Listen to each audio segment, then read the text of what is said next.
Welcome back to Psychology of Humans. If Heraclitus taught us that everything changes, Parmenides arrived with a shocking counterclaim. Nothing truly changes at all. Where Heraclitus saw the mind as a flowing river, Parmenides saw reality as still, unified, and unchanging. And this tension, change versus permanence, sits at the very core of psychology to this day. Parmenides lived in southern Italy around 500 BCE. Unlike many early thinkers, he wasn't interested in appearances.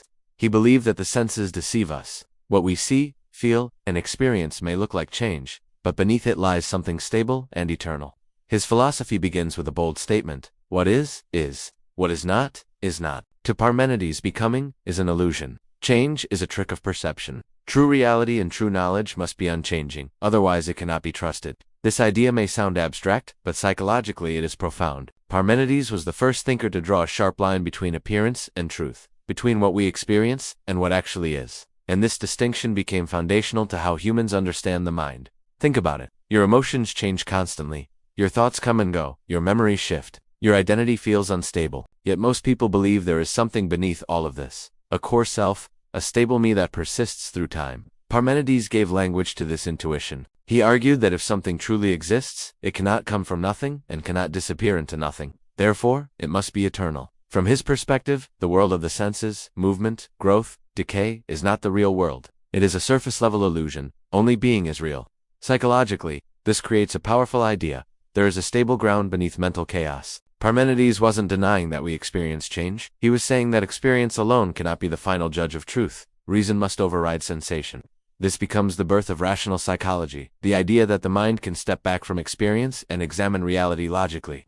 Today, this shows up everywhere. When someone says, "I feel anxious, but I know I'm safe," they are separating appearance from truth. When therapy teaches someone that thoughts are not facts, it is echoing Parmenides. When mindfulness teaches you to observe emotions without identifying with them, it is pointing toward something stable beneath experience. Parmenides is the first philosopher to suggest that identity may be deeper than emotion. This creates an important psychological contrast with Heraclitus. Heraclitus says, "You are always changing." Parmenides says, "Something about you must remain the same." Modern psychology holds both ideas at once. Your thoughts change, but your capacity to observe them remains. Your emotions rise and fall, but awareness stays constant. Your roles evolve, but the sense of being someone persists. Parmenides pushed this idea to its extreme. He believed that true reality is one, indivisible, timeless, and unmoving. The world of plurality and motion is deception. While modern science doesn't agree with him literally, psychology has rediscovered his insight in a different way. In trauma therapy, for example, clients are taught that the self is not the trauma. The experience happened, but the core being remains intact. This belief is stabilizing. In identity work, people are encouraged to separate who they are from what they feel, think, or have experienced. Again, permanence beneath change. Parmenides also forced philosophy, and later psychology, to take logic seriously. He argued that contradiction is impossible. Something cannot both exist and not exist. This insistence on logical consistency shaped Plato, Aristotle, and eventually scientific reasoning itself. Without Parmenides, psychology might have remained purely experiential, a study of sensations and feelings with no grounding. He insisted that the mind must seek certainty, not just description. But his philosophy has a psychological cost. If change is an illusion, then growth becomes suspicious. If emotions are deceptive, people may suppress them. If reason is elevated too high, lived experience gets dismissed. And history shows this tension clearly. Stoicism, CBT, and rational therapies lean toward Parmenides, focusing on stable principles and rational control. Humanistic, existential, and experiential therapies lean toward Heraclitus, embracing change, emotion, and becoming. Healthy psychology requires both. Parmenides teaches us that beneath mental storms, there can be stability. Heraclitus teaches us that clinging to stability can become suffering. The psychological challenge is knowing when to anchor and when to flow. Here's how Parmenides applies today.